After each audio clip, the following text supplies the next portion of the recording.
ev helbest ji bo hemû girtiyên azadiyê.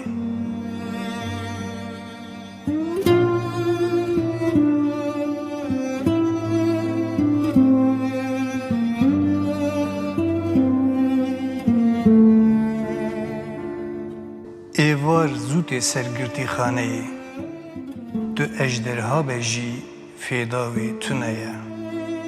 Ne hostetiya di pevçûnê de, ne jî bûyîna ciwanmerdekî derodîn.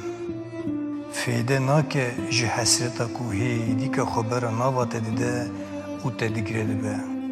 Êvar zû tê sergirtîxaneyê, da dikeve heft milên hesin pişt heft deriyan.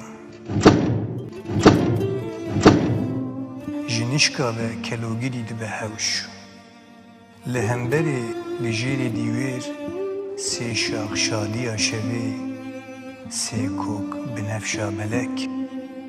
Di heman evîna erjeng de ye, li ezman ewr li şaxê mişmiş.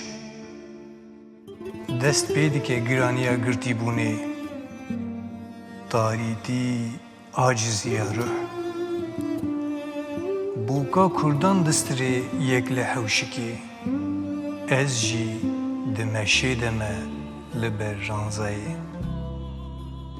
Û xeyalên ku ne pêkane difikirim, pêkenî, xeşim, zarokwarî. Ez dibêm bêm lêdan wenda bibim di pevçûneke şût û tazî de. Ez dixwazim bi merdî be, dostanî jî, dijminatî jî.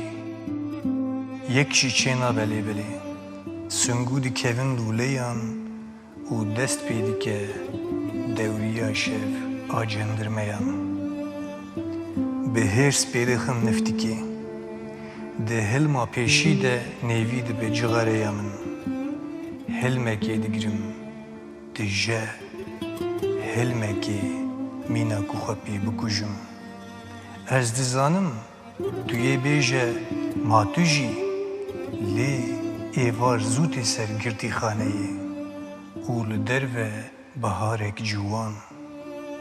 Ji te hez dikim wek dîn û haran.